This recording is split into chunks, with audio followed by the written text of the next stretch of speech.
ठीक है। So last class में हम लोगों का पेयर ऑफ स्ट्रेट लाइन खत्म हो गया था, चैप्टर नंबर 4। अपना तो खत्म हो गया, तुम्हारा पता नहीं, तुम लोगों का आता है क्या?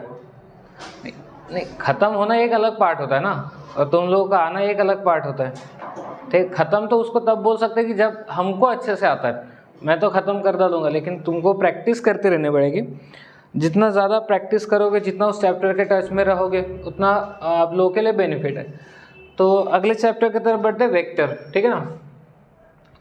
माना जाता है, या ऐसा कहते हैं क्लास 12 के जो बच्चे होते हैं जनरली, कि पेपर 1 में अगर कोई सबसे टफ चैप्टर है तो वो वेक्टर है। ठीक है ना।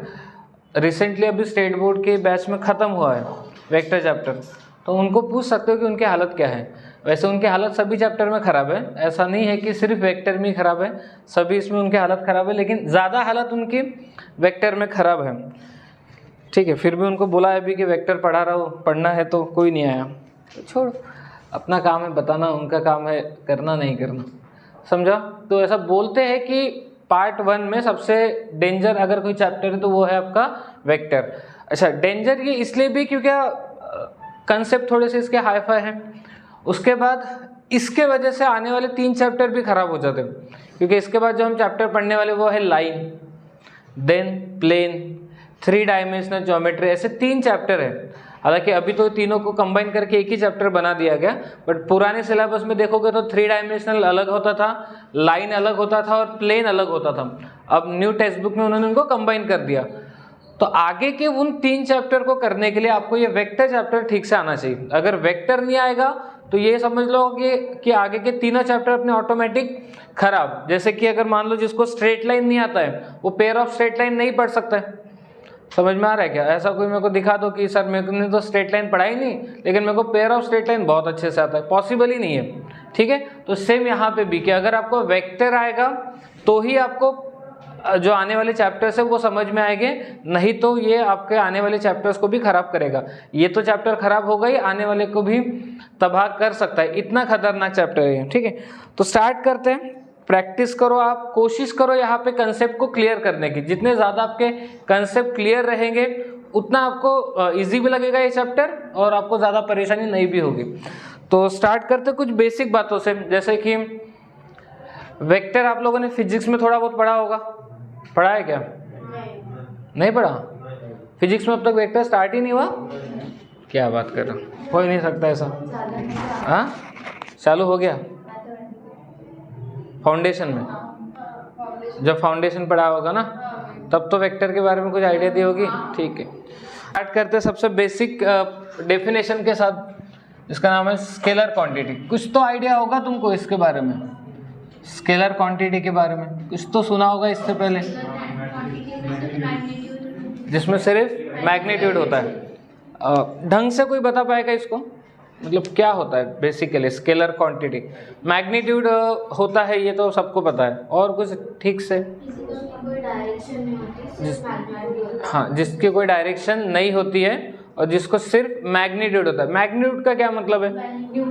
हाँ, न्यूमेरिकल वैल्यू। जैसे कि अगर हम लोग देखिए चेयर है, चेयर की कोई एक मास होगा, 1 kg 2 kg मास होगा, तो ये क्या होगी? उसकी न्यूमेरिकल वैल्यू होगी। मैथमेटिक्स में जब भी हम मैग्नीट्यूड ये वर्ड यूज करेंगे, मैथ्स में, फिजिक्स में मैग्नीट्यूड इट में भी केजी मास हो सकता है, लेंथ हो सकता है, और भी कुछ हो सकता है मैग्नीट्यूड। बट मैथमेटिक्स में जब भी हम मैग्नीट्यूड वर्ड का यूज करेंगे तो हमारे लिए मैग्नीट्यूड बस लेंथ है और कुछ नहीं है। मैं मैथ्स की बात कर रहा हूँ, फिजिक्स में मैग्नीट्यूड कुछ और हो सकता है, बट मैथमेटिक्स में मैग्नीट्यूड मतलब सिर्फ लेंथ, सिर्फ लेंथ की बात होगी यहाँ पे, और कुछ नहीं। समझ में आ गया? डेफिनेशन हो जाएगी, a physical quantity, a physical quantity, a physical quantity, a physical quantity which has only magnitude, which has only magnitude। और मैथमेटिक्स में मैग्नीट्यूड मतलब लेंथ की बात होगी। ठीक है। A physical quantity which has only magnitude, which has only magnitude is called scalar quantity। Is called scalar quantity. So example तो काफ़ी सारे रहेंगे, जैसे कि स्पीड, ठीक है, mass, length,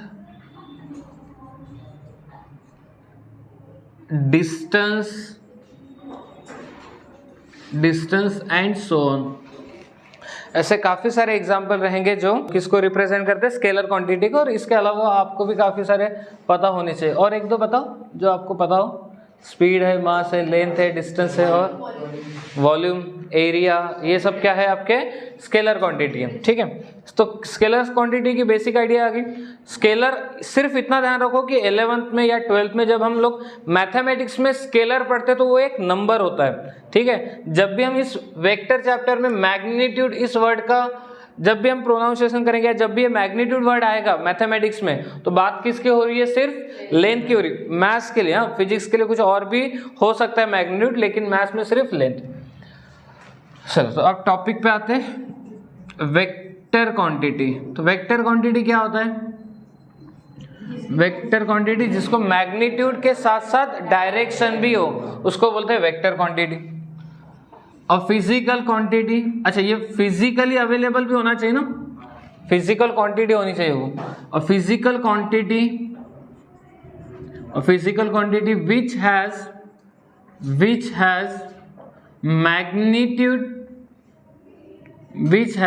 magnitude as well as direction,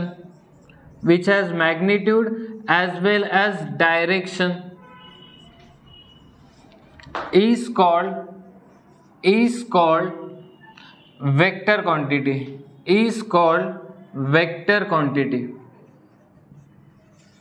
ठीक है। जिसको मैग्नीट्यूड के साथ साथ डायरेक्शन भी है उसको बोला जाता है वेक्टर क्वांटिटी। डेफिनेशन तो ठीक है, एग्जांपल बता सकते हो, बहुत सारे एग्जांपल है, ठीक है ना। एक तो आपका वेलोसिटी है, दूसरा आपका डिस्प्लेसमेंट है, हाँ, फोर्स है, ठीक है, एंड सो ऑन। 12th में ये नहीं पूछेंगे कि बताओ वेक्टर के एग्जांपल या स्केलर के एग्जांपल, बस आपको आइडिया होनी चाहिए कि हाँ कि इनको हम लोग वेक्टर कहते हैं और इसको हम लोग स्केलर कहते हैं। या तो कोई प्रॉब्लम, ठीक है। सो नेक्स्ट टॉपिक पे आते हैं, रिप्रेजेंटेशन ऑफ अ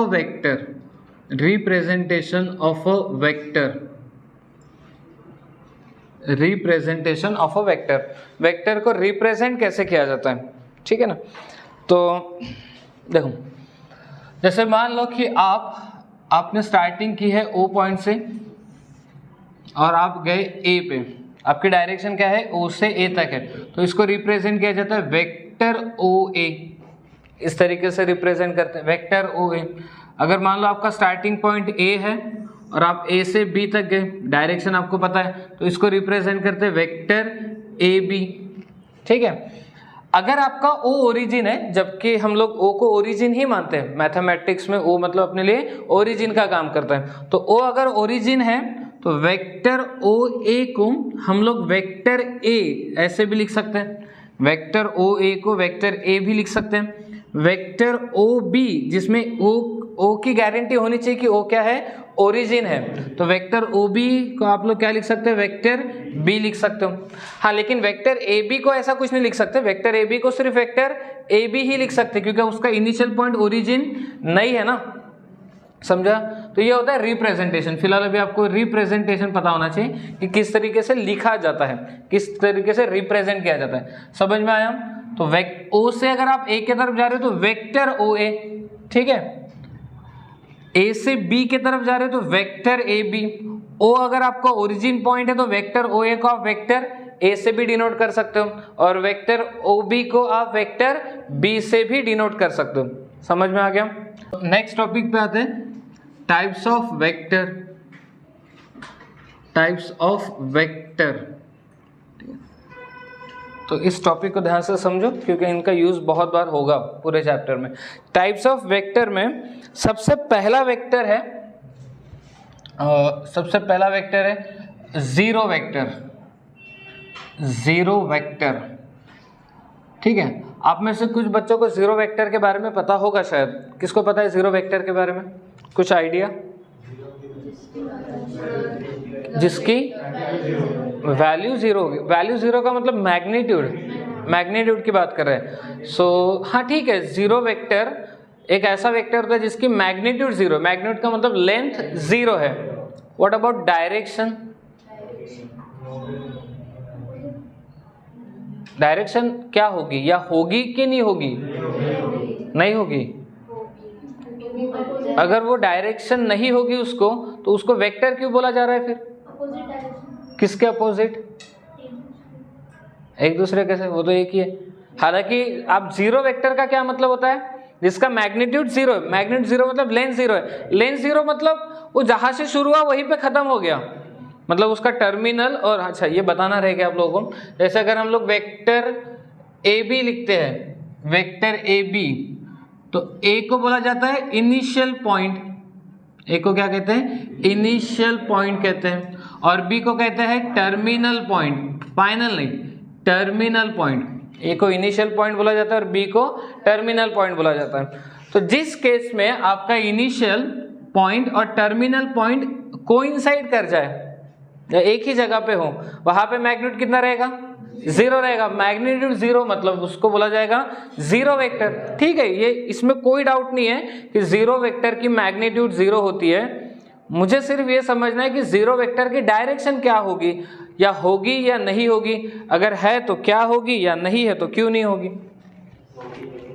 डायरेक्शन होगी, हाँ ये तो है, डायरेक्शन तो होगी, इसी वजह से उसको जीरो वेक्टर बोला जा रहा है ना। वेक्टर है, वेक्टर आया मतलब डायरेक्शन आ गई। तो जीरो वेक्टर की डायरेक्शन क्या होगी? अपोजिट। किसके अपोजिट होगी ये तो बताओ।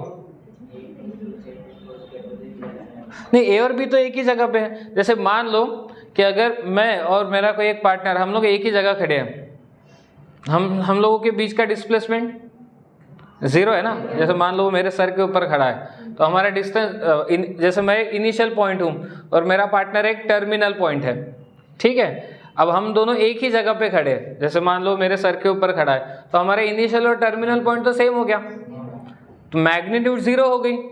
बात हो रही है डायरेक्शन की, कि डायरेक्शन कैसी होगी। तुम में से कुछ बोल रहे अपोजिट। अपोजिट मतलब क्या? मैग्नीट्यूड है ही नहीं। ठीक है, तो ज्यादा सस्पेंस नहीं रखते हैं। जीरो वेक्टर की डायरेक्शन होती है अनडिफाइंड, ठीक है। अनडिफाइंड या इनडिटर्मिनेट बोलना करेक्ट है। डायरेक्शन है लेकिन बता नहीं सकते।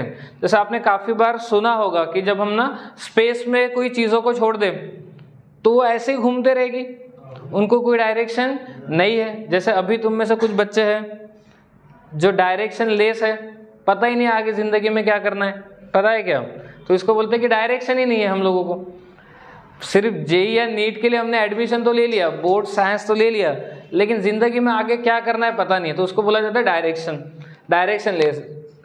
लैंग्वेज को चेंज कर दो तो उसको बोलते हैं एमलेस, कि इसका कोई एम नहीं है, ठीक है। तो वैसे यहाँ पे भी जीरो वेक्टर, अच्छा तुम बोला बेइज्जती हो रही है, पढ़ने के लिए आए कि बेइज्जती होने के लिए आए, ठीक है, ठीक है। तो जीरो वेक्टर क्लियर हो गया सबको। जीरो वेक्टर जिसकी मैग्नीट्यूड जीरो, जिसकी डायरेक्शन अनडिटरमाइंड, डायरेक्शन है लेकिन बता नहीं सकते, ठीक है, उसको बोलते हैं डायरेक्शन लेस। डायरेक्शन लेस बोलना ये वर्ड गलत है, अनडिटरमाइंड डायरेक्शन बोलना ये वर्ड करेक्ट लगता है, ठीक है। तो डेफिनेशन क्या हो जाएगी? हाँ, definition a vector whose magnitude, a vector whose magnitude, a vector whose magnitude is zero, a vector whose magnitude is zero and direction is undefined, and direction is undefined या indeterminate भी बोल सकते हैं, and indeterminate, ठीक है। Direction is indeterminate, ठीक है, मतलब डायरेक्शन है लेकिन बता नहीं सकते, समझ में आ रहा है? उस चीज को इनडिटर्मिनेट बोलेंगे अपन। या फिर एक और डेफिनेशन ऐसी बनती है, कुछ बुक्स में ऐसी भी डेफिनेशन है इसकी कि एक ऐसा वेक्टर जिसका इनिशियल और टर्मिनल पॉइंट कोइंसाइड कर जाए, ये बोलना भी सही है कि इनिशियल पॉइंट और टर्मिनल पॉइंट एक ही जगह है, उसको क्या बोलेंगे अपन, जीरो वेक्टर बोलेंगे। समझा? चलो सेकंड पॉइंट पे आते हैं। सेकंड पॉइंट है यूनिट वेक्टर। यूनिट वेक्टर ये बहुत काम का वेक्टर है, ठीक है ना। यूनिट वेक्टर, जीरो वेक्टर का तो उतना कोई यूज नहीं है, बट यूनिट वेक्टर का रोल बहुत ज्यादा है, ठीक है। तो नाम से शायद समझ में आ रहा होगा कि जीरो वेक्टर का मतलब जिसका मैग्नीट्यूड जीरो, यूनिट वेक्टर का मतलब जिसका मैग्नीट्यूड 1 होगा, उसको क्या बोलते हैं, यूनिट वेक्टर। खैर ये तो डेफिनेशन वाइज करेक्ट है कि एक ऐसा वेक्टर जिसका मैग्नीट्यूड 1 हो उसको क्या बोलेंगे अपन, unit vector. But unit vector का जो रोल है वो है डायरेक्शन प्रोवाइड करने का। यूनिट वेक्टर ही वो है जो डायरेक्शन देता है। जैसे कि मान लो कि एक बॉक्स है जिसका कुछ मास है 5 kg, एक बॉक्स है जिसका मास क्या है 5 kg, ये एक जगह पे अभी रखा हुआ है, फिलहाल रख दिया है, एक जगह पे रखा है। जैसे मान लो चेयर है, अभी चेयर का मास लेट से 5 kg है।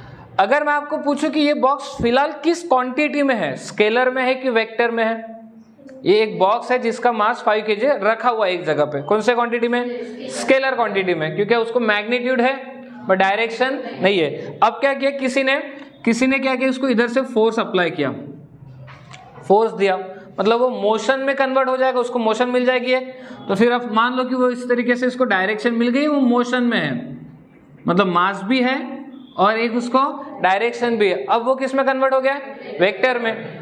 जो चीज पहले स्केलर में थी उसको क्या मिल गई, डायरेक्शन मिली, और वही चीज बाद में जाके किस में कन्वर्ट होगी, आपके वेक्टर में कन्वर्ट होगी। बट बात यह है कि जब ये स्केलर से वेक्टर में कन्वर्ट हो रहा है, क्या उसका मैग्नीट्यूड चेंज हुआ क्या? बॉक्स का मास अभी भी वही है, 5 kg ही है ना।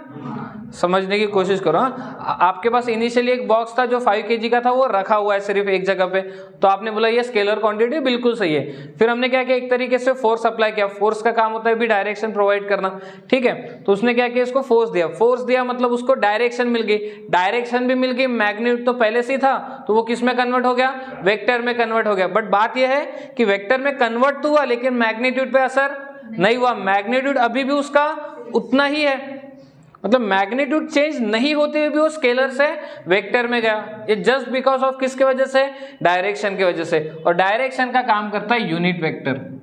यूनिट वेक्टर एक ऐसी क्वांटिटी है जो स्केलर को कन्वर्ट करती है वेक्टर में विदाउट चेंजिंग इट्स मैग्नीट्यूड, उसका मैग्नीट्यूड चेंज किए बिना। समझ में आई क्या बात, ठीक है। डेफिनेशन बहुत सिंपल है इसकी, a vector whose magnitude is 1, a vector is magnitude is 1, या यूनिट बोल सकते हो आप, is unit, a vector whose magnitude is unit, such vector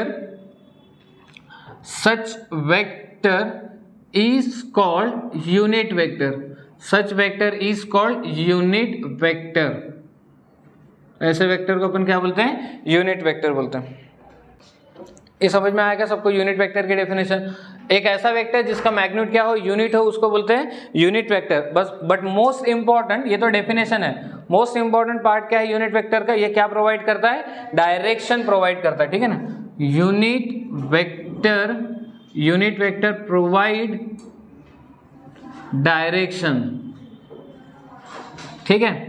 तो डेफिनेशन देख लो इसके, सॉरी डेफिनेशन तो है, इसका रिप्रेजेंटेशन देखो। मैग्नीट्यूड, ये देखो ये भी क्या रिप्रेजेंट कर रहा है, मैग्नीट्यूड, समझा। मैग्नीट्यूड का मतलब लेंथ। जब भी हम मैग्नीट्यूड वर्ड बोलेंगे हम लोग किसकी बात कर रहे हैं, लेंथ की बात कर रहे हैं। तो ये अपने पास का एक मैग्नीट्यूड है, एक स्केलर क्वांटिटी है, उसको क्या किया, यूनिट वेक्टर से मल्टीप्लाई कर दिया। अच्छा, यूनिट वेक्टर को भी देखो ऐसे कैप बनाई जाती है, जनरली वेक्टर के ऊपर ऐसा एरो बनाया जाता है, लेकिन जो यूनिट वेक्टर है, यूनिट वेक्टर एक डिफरेंट वेक्टर है, इसलिए उसको रिप्रेजेंट किया जाता है ऐसे ऊपर एक कैप बना के। तो जब भी आपको ऐसा कैप दिखाई दे मतलब आप यूनिट वेक्टर डिस्कस कर रहे हो।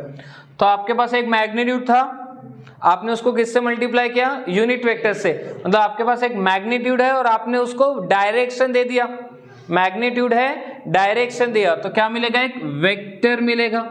जैसे वो बॉक्स था 5 kg का बॉक्स था, एक मैग्नीट्यूड था, फिर हमने क्या किया, उसको डायरेक्शन दिया, वो किस में कन्वर्ट हो गया, वेक्टर में कन्वर्ट हुआ। डायरेक्शन दिया मतलब यूनिट वेक्टर से क्या किया, मल्टीप्लाई किया।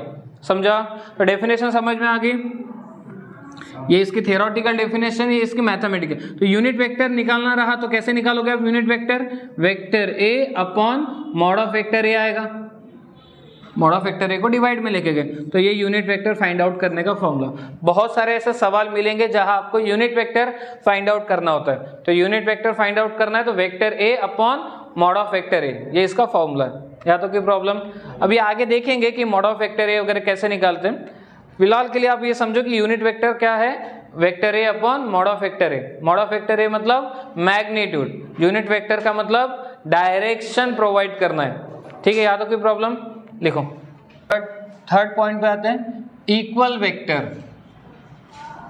इक्वल वेक्टर, ठीक है, इक्वल वेक्टर्स। इक्वल वेक्टर किसे कहा जाता है, दो ऐसे वेक्टर जिनकी मैग्नीट्यूड भी इक्वल हो और डायरेक्शन भी इक्वल हो। जैसे मान लो कि ये एक वेक्टर ये दिया है आपको, वेक्टर ए बी, ठीक है, और एक कोई सेकंड वेक्टर है वेक्टर सी डी। ये वेक्टर ए बी है आपका और ये वेक्टर सी डी है, ये दोनों वेक्टर। तो मैंने इस तरीके से बनाया कि आपको लेंथ इक्वल दिखाई दे और डायरेक्शन भी दोनों की कैसी है, सेम है। तो ऐसे दो वेक्टर या दो से ज़्यादा भी हो सकते हैं, two or more than two vector whose magnitude are same and direction is also same. दो या दो से ज़्यादा ऐसे वेक्टर जिनकी मैग्नीट्यूड और डायरेक्शन दोनों कैसे हैं, सेम है, तो उसको क्या बोला जाता है, इक्वल वेक्टर। समझ में आ रहा है? तो अगर मुझे इसको मैथमेटिकल वे में लिखना है तो मुझे ये बोलना होगा कि वेक्टर ए का मैग्नीट्यूड यानी कि mod of vector A, magnitude मतलब लेंथ, वेक्टर ए बी की लेंथ और वेक्टर सी डी की लेंथ ये इक्वल है। ये इक्वल बोलने का मतलब हमने क्या बोला, मैग्नीट्यूड सेम बोल दिया। समझा क्या? अगर मुझे ये देखो डायग्राम से तो तुमको समझ में आ रहा है, अच्छा लेंथ इनकी सेम है, इनकी डायरेक्शन भी सेम है, मतलब ये यूनिट वेक्टर है। बट मैथमेटिकल वे में लेंथ सेम होने का मतलब mod of vector A B, mod of vector C D, ये क्या है, लेंथ को रिप्रेजेंट कर रहा है। किसकी लेंथ, ए बी की लेंथ। ये क्या रिप्रेजेंट कर रहा है, सी डी की लेंथ। दोनों की लेंथ कैसी है, इक्वल है। और साथ ही साथ डायरेक्शन भी तो बताना है, तो डायरेक्शन कैसे दिखाओगे, ए बी के ऊपर ऐसा कैप बनाओगे। कैप बनाने का मतलब ए बी की डायरेक्शन बताना, ए बी की डायरेक्शन और सी डी की डायरेक्शन। तो दोनों की डायरेक्शन कैसी है, इक्वल है। मतलब ये दो पॉइंट्स आप क्या बोल सकते हो कि ये दो ऐसे वेक्टर है जिनकी मैग्नीट्यूड और डायरेक्शन सेम है, इसलिए अपन इसको क्या बोलेंगे, इक्वल वेक्टर। बात समझ में आ गई? थ्योरेटिकल डेफिनेशन लिखना कोई बड़ी बात नहीं है, आप ऐसा लिख लो, two or more than two vector having same magnitude and same direction is called equal vector. Point number 4 पे आते हैं, collinear vector. Collinear vector, collinear vector ध्यान दो, कोलिनियर वेक्टर क्या होता है। सबसे पहले कोलिनियर पॉइंट्स, ये वर्ड आपने सुने होंगे, स्ट्रेट लाइन में सुने होंगे कि क्योंकि हम लोग कोलिनियर पॉइंट्स कहते हैं जब दो या दो से ज्यादा, हालांकि दो तो हमेशा कोलिनियर रहेंगे, दो पॉइंट हमेशा कोलिनियर रहेंगे, क्योंकि जब भी आप दो पॉइंट बनाओगे तो एक लाइन तो आएगी ना। बात होती है तीसरा पॉइंट जब इन्वॉल्व होता है, तो तीन या तीन से ज्यादा पॉइंट एक ही लाइन में रहेंगे, उनको हम क्या कहते हैं, कोलिनियर पॉइंट्स कहते हैं। क्या बोलते हैं, कोलिनियर पॉइंट्स। अब बात करते हैं कोलिनियर वेक्टर्स किसे कहते हैं। तो जैसे मान लो आपके पास एक वेक्टर है, ये एक वेक्टर है वेक्टर ए, एक सेकंड वेक्टर है वेक्टर बी, एक लाइन है लाइन एल, यहां पे कुछ वेक्टर है, यह है वेक्टर सी, यह है वेक्टर एम, यह है वेक्टर एन। तो अभी जो डायग्राम में आपको दिख रहा है ये सबके सब कोलिनियर है। मतलब क्या कि अगर दो वेक्टर एक दूसरे को पैरेलल हो, जैसे अभी पैरेलल दिख रहे हैं ना आपको, दो वेक्टर एक दूसरे को कैसे है, पैरेलल है। अगर दो वेक्टर पैरेलल है तो भी हम उसको कोलिनियर ही बोलते हैं। ठीक है, समझो ये बात को, अगर दो वेक्टर पैरेलल है तब भी हम उसको क्या बोलते हैं, कोलिनियर। बट कोलिनियर का बेसिक कंसेप्ट तो ये होता है कि एक ही लाइन में होना।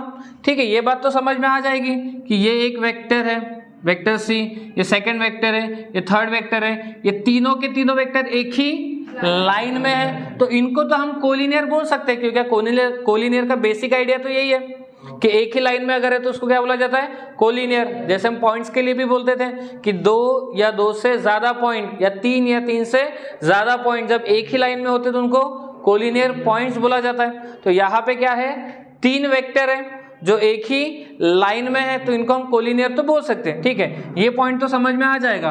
पर बात है कि इनको क्यों कोलिनियर बोल रहे हैं हम लोग, यहाँ तो दो वेक्टर पैरेलल है तो इनको पैरेलल क्यों नहीं बोल रहे हैं। तो वेक्टर चैप्टर में कोलिनियर वेक्टर और पैरेलल वेक्टर एक ही होता है, मतलब जब भी हम पैरेलल वेक्टर वर्ड यूज करें या कोलिनियर यूज करें एक ही बात है। अच्छा, लेकिन क्यों, ये तो समझो।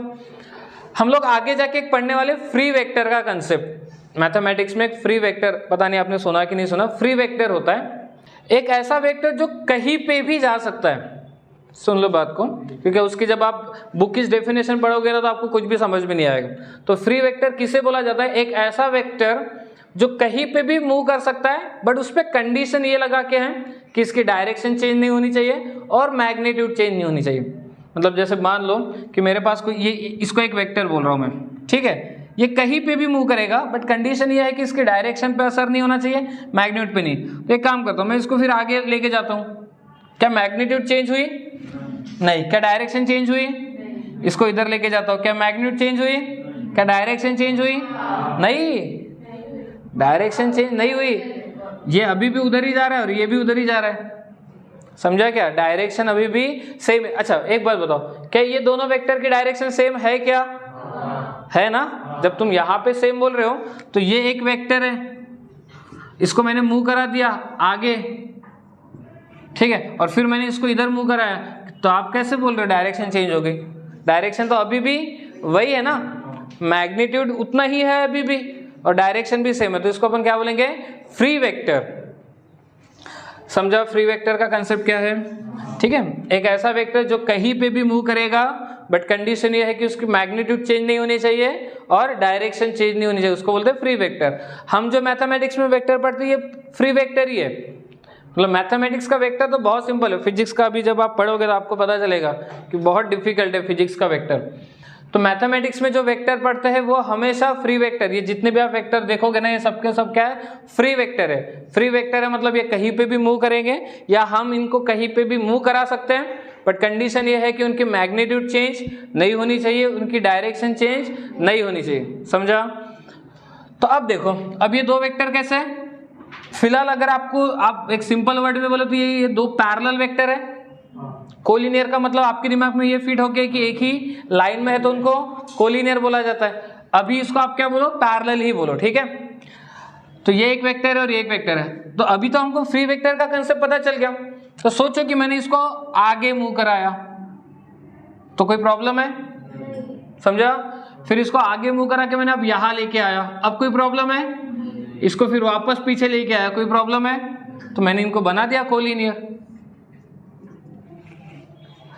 समझ में आ रहा है क्या, मतलब जो वेक्टर आपको पहले पैरेलल दिखाई दे रहे थे हम उसको एक ही लाइन में शिफ्ट कर सकते हैं, और एक लाइन में शिफ्ट कर सकते हैं तो उसको हम लोग कोलिनियर भी बोल सकते हैं। फिर बात समझ में आ रही है क्या। इस वजह से हम लोग जो कोलिनियर वेक्टर है और पैरेलल वेक्टर है यहाँ पे सेम ही काम करेंगे। मतलब कोलिनियर और पैरेलल दो अलग अलग कंसेप्ट नहीं है, एक ही कंसेप्ट है। हो सकता है कहीं word vector parallel vector use हो जाए या कहीं पे कोलिनियर यूज हो जाए, समझ में आ गया। तो कोलिनियर वेक्टर की डेफिनेशन अगर आपको लिखने तो आप कैसे लिख सकते हो, when to or more than two vectors lies on the same line, जब दो या दो से ज्यादा एक ही लाइन पे हो या फिर एक दूसरे को पैरेलल हो, उनको हम लोग क्या बोलते हैं, कोलिनियर वेक्टर। तो अब मेरा सवाल सुनो, इधर ध्यान सुनो। अभी हमने इक्वल वेक्टर का कंसेप्ट खत्म किया। इक्वल वेक्टर क्या कहता है, दो ऐसे वेक्टर जिनका मैग्नीट्यूड सेम है और डायरेक्शन सेम है उनको इक्वल वेक्टर कहते हैं। और अभी कोलिनियर का भी कंसेप्ट खत्म किया हम लोगों ने कि अगर दो या दो से ज्यादा वेक्टर एक ही लाइन में हो या एक दूसरे को पैरेलल तो हम उसको कोलिनियर बोल सकते हैं। सवाल यह है कि दो वेक्टर जो इक्वल है क्या मैं उनको कोलिनियर बोल सकता हूं क्या। दो इक्वल वेक्टर को हम लोग कोलिनियर वेक्टर बोल सकते हैं क्या। तुम्हारे हाँ बोलने में भी कॉन्फिडेंट नहीं दिख रहे हो तुम लोग। बोल सकते हैं पक्का? हाँ बोल सकते, बिल्कुल।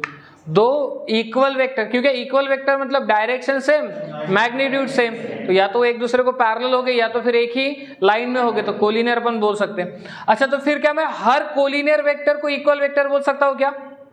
आप हर इक्वल वेक्टर को कोलिनियर बोल सकते हो, बट हर कोलिनियर वेक्टर को इक्वल बोल सकते हो क्या? बोल सकते हो क्या? हाँ नहीं। कितने लोग लग रहा है हाँ बोल सकते हैं? Every collinear vectors are equal vector, ठीक है ना? और कितने लोग लगता है कि नहीं बोल सकते? एक। बाकी तुमको कुछ भी नहीं लग रहा? हाँ, तुमको क्यों लग रहा है कि हम लोग हर कोलिनियर वेक्टर, ये सोमेन को पूछते हैं। हाँ बता, क्यों कोलिनियर वेक्टर को इक्वल वेक्टर बोल सकते हैं? किसका? हाँ, तो कोलिनियर में भी इक्वल वेक्टर की सॉरी कोलिनियर में भी डायरेक्ट मैग्नीट्यूड सेम ही रहेंगे क्या? बदल सकते हैं, तो फिर उसको इक्वल वेक्टर कैसे बोलेंगे? 10 सेकंड पहले तू खुद बोल रहा था इक्वल वेक्टर है करके। नहीं बोल सकते? तो आप हर इक्वल वेक्टर को कोलिनियर बोल सकते हो, बट हर कोलिनियर वेक्टर को इक्वल नहीं। यहाँ पे आपको दिख रहा है ना, क्या ये वेक्टर और वेक्टर भी इक्वल वेक्टर होंगे क्या? नहीं होंगे। क्यों? मैग्नीट्यूड अलग अलग दिखाई दे रही है अपने को, तो ये इक्वल वेक्टर नहीं है। समझा क्या? सो हम लोग हर इक्वल वेक्टर को कोलिनियर वेक्टर बोल सकते हैं, बट हर कोलिनियर वेक्टर को इक्वल वेक्टर नहीं बोल सकते। या तो कोई डाउट है किसी को? ठीक। उसके बाद है फिफ्थ, नेगेटिव ऑफ अ या negative of a vector. Negative of a vector, किसी वेक्टर का नेगेटिव वेक्टर क्या होता है? हाँ इधर ध्यान दो। जैसे मान लो आपके पास एक वेक्टर है, देखो 12th क्लास वालों जो मैथ्स का क्वेश्चन पेपर बनता है ना, तो ऐसे नहीं बनता है कि व्हाट इज नेगेटिव वेक्टर, ठीक है ना? मैथ्स का सिंपल फंडा है कि आपके पास एक सवाल रहेगा, आपको उसको सॉल्व करना है। कभी क्लास 12 के पेपर में आप देखो डेफिनेशन वगैरह कुछ नहीं पूछी जाती है, इसलिए आप डेफिनेशन पे ज़्यादा फोकस मत करो कि हमको डेफिनेशन वर्ड टू वर्ड लिखना है। वो लिखना ही है तो आप अपने नोट्स में से लिख सकते हो, बट आप कंसेप्ट, क्योंकि नोट्स में से लिखने के बाद आप पढ़ोगे तो गारंटी नहीं कि समझ में आएगा। समझ में आएगा? हर पढ़ी हुई चीज़ आपको समझ में नहीं आएगी ना। अरे मैं क्या बोल रहा हूँ, समझ में आ रहा है क्या? हाँ, तो वही समझ में नहीं आ रहा मैं क्या बोल रहा हूँ। हाँ, तो लेकिन यहाँ पे जो मैं एक्सप्लेन कर रहा हूँ पहले वो समझ लो। लिखने वाला काम आप घर पे भी कर सकते हो नोट्स में से देख के। तो जैसे मान लो ये वेक्टर है, एक वेक्टर ए दिया है, अब एक दूसरा कोई वेक्टर है, उस सेकेंड वेक्टर में क्या फर्क है ना? डायरेक्शन अपोजिट है। मैग्नीट्यूड तो सेम है बट डायरेक्शन अपोजिट है, तो इसको हम बोलेंगे नेगेटिव वेक्टर। इसको क्या बोलते हैं? नेगेटिव। ये आपका वेक्टर ए है तो इसका नेगेटिव वेक्टर ये है। तो नेगेटिव वेक्टर में बस डायरेक्शन क्या रहेगी? अपोजिट रहेगी। मैग्नीट्यूड तो सेम रहेगा, डायरेक्शन अपोजिट होगी। समझा क्या? जैसे हम लोग कभी कभी बोलते हैं ना किसी इंसान को कि यार ये ना बहुत ही नेगेटिव है। क्यों बोलते हैं नेगेटिव है करके? हाँ बोल प्रंदल, क्यों बोलते हैं नेगेटिव? हाँ, तो क्यों बातें नेगेटिव रहती, मतलब क्या है नेगेटिव? अच्छा, ऐसा हो सकता है ना, एक मिनट, ऐसा हो सकता है कि ये एक पर्सन, 3 पर्सन है, ऐसे 3 कोई इंसान है, फिलहाल पेंगुइन लग रहे हैं ना, बट इंसान मान लो, ठीक है? ऐसे कोई 3 इंसान है, ठीक है? अब ये तीनों इंसान आपस में बातें कर रहे हैं, कुछ भी बातें कर रहे हैं। इसको लग रहा है कि यार ये ना बहुत नेगेटिव बातें कर रहा है। किसको? पहले वाले को। लेकिन तीसरे वाले को लग रहा है कि नहीं ये तो सही बात कर रहा है। इसको लग रहा है कि नेगेटिव बातें कर रहा है और इसको लग रहा है कि ये सही बातें कर रहा है। तो मतलब क्या है जो नेगेटिव और पॉजिटिविटी को डिफाइन करता है? सोच। क्या है? सोच। कि मैं क्या सोच रहा हूँ, जो मैं इंसान वैसे भी लगता है कि मैं जो बोल रहा हूँ वो सही है, ऐसा लगता है इंसान को। तो मेरी जो सोच है और अगले वाले की जो सोच है वो एकदम अपोजिट होगी, इसलिए मुझे लगता है कि वो नेगेटिव है। लेकिन उसके पॉइंट ऑफ व्यू से सोचेंगे तो उसके लिए मैं नेगेटिव हो जाऊंगा। अरे अपोजिट है ना, तो यहाँ पे भी वही कंसेप्ट है। देखो दोनों की डायरेक्शन एक दूसरे के अपोजिट है, तो इसके लिए ये क्या होगा? नेगेटिव वेक्टर, लेकिन फिर इसके लिए ये भी क्या हो जाएगा, नेगेटिव वेक्टर हो जाएगा। समझा क्या? वेक्टर ए का नेगेटिव वेक्टर नेगेटिव वेक्टर है, लेकिन नेगेटिव वेक्टर ए का नेगेटिव वेक्टर है। समझा?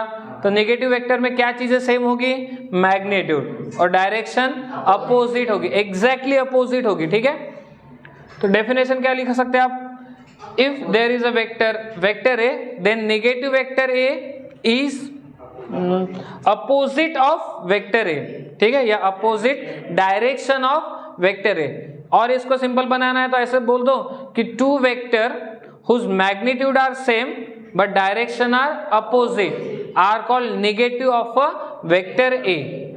समझा? जो आपको ठीक लगे वो लिख लो, बुक में से देख के भी आप डेफिनेशन लिख सकते हो अगर आपको लिखना ही है तो, बट कंसेप्ट आपका क्लियर होना चाहिए। याद हो कोई प्रॉब्लम किसी को? नंबर 6, पॉइंट नंबर 6 है को इनिशियल वेक्टर। को इनिशियल वेक्टर, को इनिशियल वेक्टर्स किसे कहा जाता है? जैसे मान लो आपके पास दो वेक्टर है, दो या दो से ज्यादा वेक्टर है, let's say vector A, vector B. ठीक है, एक वेक्टर है सी, ये वेक्टर सी, एक वेक्टर है डी, वेक्टर डी। तो यहाँ पे दो और दो से ज्यादा वेक्टर है। कितने वेक्टर है एक्चुअल में? 4 वेक्टर है। इन चारों वेक्टर का अगर आप देखोगे ना तो इनिशियल पॉइंट सेम है। देखो ये ओ ए है, ओ से ए की तरफ गया तो ओ इनिशियल है, ए टर्मिनल है। ओ बी की बात करें तो ओ इनिशियल है, बी टर्मिनल है। ओ सी की बात करें तो ओ इनिशियल है, सी टर्मिनल है। ओ डी की बात करें तो ओ इनिशियल है, डी टर्मिनल है। तो यहाँ पे 4 वेक्टर है जिनका इनिशियल पॉइंट सेम है, तो इन चारों को हम लोग कहते हैं को इनिशियल वेक्टर। और वैसे ही एक होता है को टर्मिनल वेक्टर। को टर्मिनल वेक्टर, तो को टर्मिनल वेक्टर क्या होगा? जिसका टर्मिनल पॉइंट सेम होगा उसको क्या बोला जाएगा? को टर्मिनल वेक्टर। ठीक है, so when 2 or more than 2 vector having same initial point are called co-initial vector. When 2 or more than 2 vector having same terminal point are called co-terminal vector. समझा? ठीक है, ड्रॉ कैसे करेंगे? जैसे मान लो ये वेक्टर ओ ए है, एक कोई दूसरा वेक्टर है सी ए वेक्टर है, एक कोई तीसरा वेक्टर है डी ए वेक्टर है। ठीक है, ओ ए सी ए डी ए ई ए। तो ये देखो ओ ए का टर्मिनल पॉइंट ए है, सी ए का टर्मिनल पॉइंट ए है, डी ए का टर्मिनल पॉइंट ए है और ई ए का टर्मिनल पॉइंट ए है। तो इनका टर्मिनल पॉइंट सेम है, तो इसको क्या बोलेंगे अपन? को टर्मिनल वेक्टर। ठीक है, ओके, तो बाकी का अपन नेक्स्ट क्लास में कंटिन्यू करेंगे, बट नेक्स्ट क्लास में कंटिन्यू करने के लिए आपको ये चीजें क्लियरली आनी चाहिए। और वेक्टर में एक काम ये करना याद ही रख लो कि आप जब भी नेक्स्ट क्लास में आओगे प्रीवियस क्लास का आपको एक बार तो भी पढ़ के आना है। बट ये मतलब अगर आप ऐसा करोगे ना कि यार कल तो सर ने पढ़ा दिया था, आज पढ़ने की जरूरत नहीं है, तो क्या होगा? आपको परेशानी होगी। 10 मिनट ही रिकॉल कर लो या क्लास चालू होने से पहले 10 मिनट देख लो, बट रिकॉल करना जरूरी है। ठीक है, क्योंकि चैप्टर ये बहुत बड़ा है और इसमें छोटे छोटे कंसेप्ट बहुत ज्यादा है, तो परेशान हो सकते हो आप।